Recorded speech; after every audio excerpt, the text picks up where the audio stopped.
Buenos días, ¿qué tal va la cosa? Yo regular. Ayer grabé 3 partes del capítulo E3 con un montón de tomas y hoy las he visto y me parece que quedaron mal y las voy a repetir. Y lo cierto es que ya voy por el segundo intento de la primera parte. Pero bueno, ¿qué le vamos a hacer? Para eso me pagan. ¿De qué vamos a hablar hoy? Pues hoy vamos a hablar de un invento que se llama validación de modelos estadísticos. Entonces, antes de nada, sería bueno dedicar un poco de atención a saber qué es un modelo estadístico.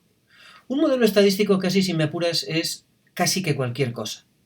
Un modelo estadístico puede ser decir, mira, yo tengo una variable que es normal, mira, yo tengo una moneda cuya probabilidad de cara es un medio, o cosas más complicadas, como pueden ser, ¿te acuerdas de la paisana del capítulo 2?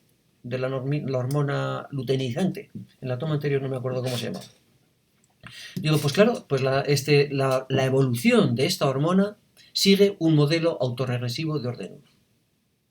¿Vale? Entonces los modelos, en cierta manera, son hipótesis que tú haces. ¿Y son importantes las hipótesis que tú haces?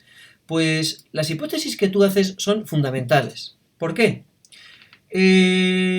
Yo siempre suelo decir en clase unas cuantas veces al cabo del curso que en el mundo nadie da duros a peseta. Y todo lo que tú tienes has pagado un precio por ello. ¿Vale? Y en general, más pagas, más te dan. Y menos pagas, menos te dan. Claro, eso no siempre es cierto. Hay veces que pagas mucho, te han engañado y no recibes nada. Y hay otras veces que has pagado poco, te has encontrado una oferta, te ha tocado la lotería, yo qué sé, has pagado poco y te han dado mucho. Pero en general eso es cierto. ¿Vale? ¿Y en matemáticas? ¿Las matemáticas son la excepción? ¿Qué precio se paga en matemáticas?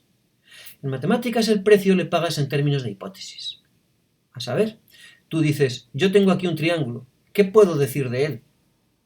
Pues puedes decir un montón de cosas. La suma de sus ángulos suman 180 grados, yo qué sé, ¿vale? Pero si añades, tengo un triángulo que es rectángulo, o sea, añades una hipótesis más, ya puedes decir muchas otras cosas. Y dices, no, es equilátero. Pues muchas más, otras, ¿de acuerdo? Entonces, más hipótesis tienes, en general, más cosas puedes decir. Muy bien. ¿Y en estadística?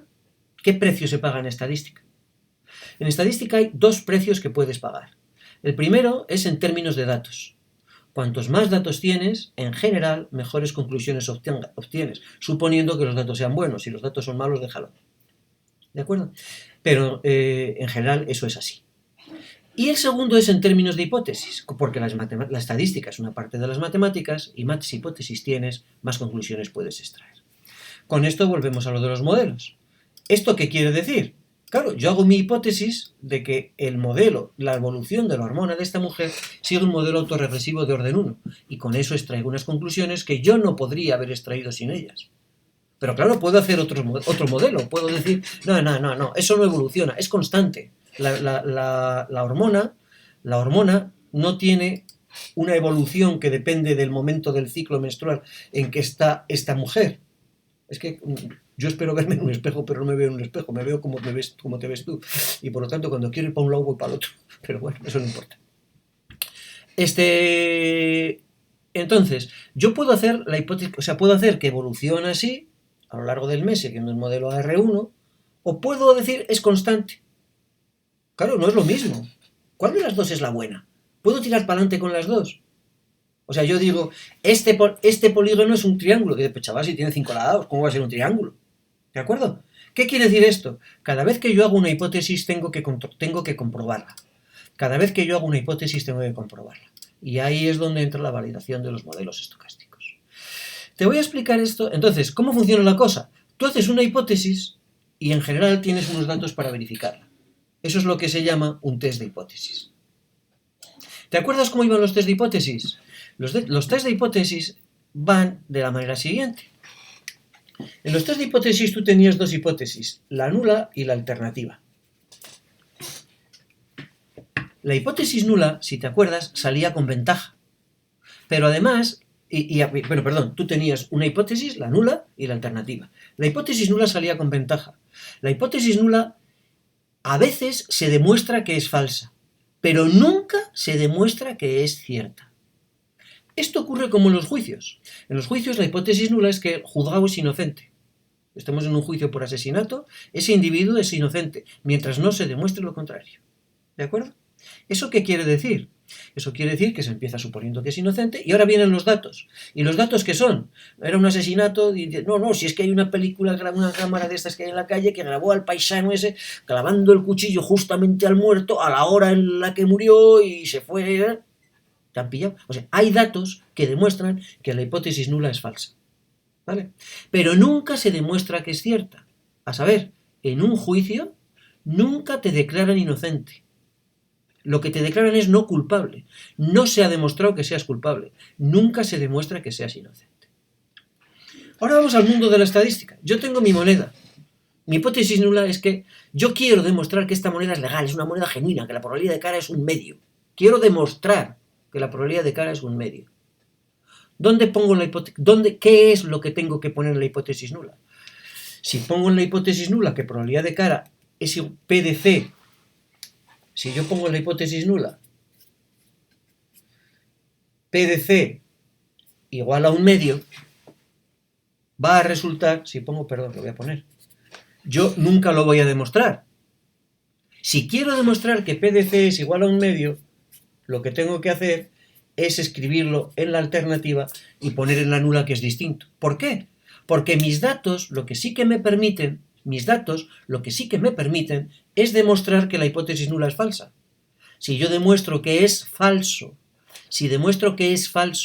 que la probabilidad de cara no es un medio, no queda más que sea cierto. Por lo tanto, este es el planteamiento del problema y hemos terminado. Yo ahora cogería un número de datos, ponle que 100 datos, miraría el resultado y aplicaría la técnica correspondiente y hemos acabado. ¿De acuerdo? La cuestión está, ¿hemos acabado? Pues sucede que no hemos acabado. ¿Por qué? Porque resulta ser que es imposible rechazar esta hipótesis nula. Es imposible rechazar esta hipótesis nula. Dices, ¿pero cómo va a ser eso? ¿Cómo va a ser eso? Eso no puede ser. Digo, pues sí que puede ser. ¿Por qué sí que puede ser? Pues tengas el número de datos que tengas, va a haber siempre una probabilidad que no cumple esto y que no rechazas. Repito, tengas el número de datos que tengas, va a haber siempre una probabilidad que cumple esto, una moneda que cumple esto y que tú no vas a poder rechazar. Te voy a poner un ejemplo. Va a decir, el ejemplo es muy extremo, pero tío, yo qué sé. Es un ejemplo. Y en el momento que hay un ejemplo ya hemos terminado, el teorema es falso. Quiero decir, que si yo encuentro un triángulo cuyos ángulos suman 179 grados y medio, el teorema ya es falso. Dices, pero si es un triángulo rarísimo, ¿quién se le va a...? Da igual, hay uno, ya no funciona. Ya sé que no hay ninguno. Digo, si le encontrara, pero no le voy a encontrar. No me voy a poner a ello. A lo que vamos. Te voy a diseñar un experimento en 2 fases, que es relativamente complicado, pero es un experimento. Y que va de la manera siguiente. El experimento va en 2 fases. En la primera fase, yo con probabilidad pi elijo A y con probabilidad 1 menos pi elijo B. ¿Vale? Esto puede ser, ¿qué te digo yo? Pues piensa en lo que te parezca. Yo tiro una ruleta, o sea, he hecho girar una ruleta de los casinos que tienen números del 0 hasta el 36.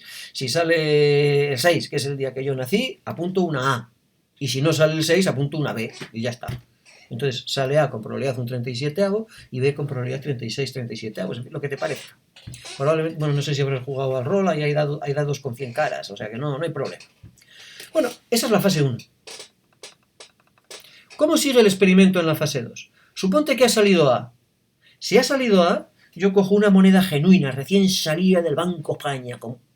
Del Banco de Alemania, es alemana. Recién salida... No se ve, ¿cómo hago para que se vea? ¿Ves? Alemana.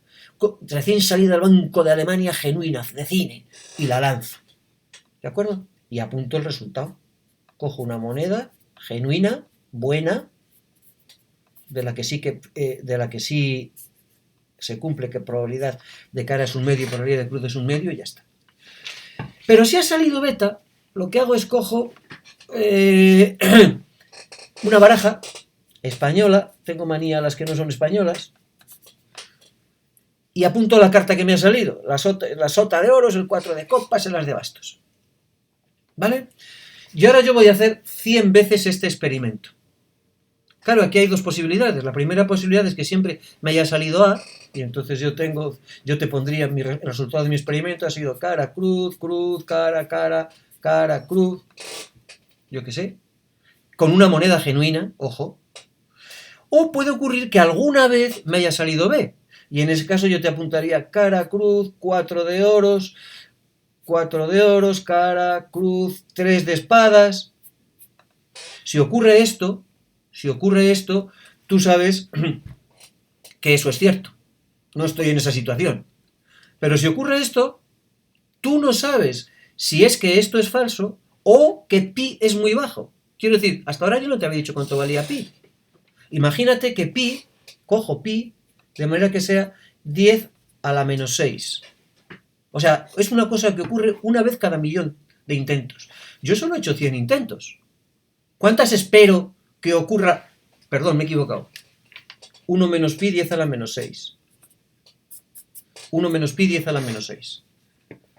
¿Cuántas veces en 100 veces una cosa que ocurre una en un millón va a ocurrir? En 100 veces, ¿cuántas esperas que ocurra una cosa que ocurre una vez cada millón? Pues ninguna. Pero pi no es 1 menos pi, pi no es 1. O sea, el experimento no es lanzar una moneda.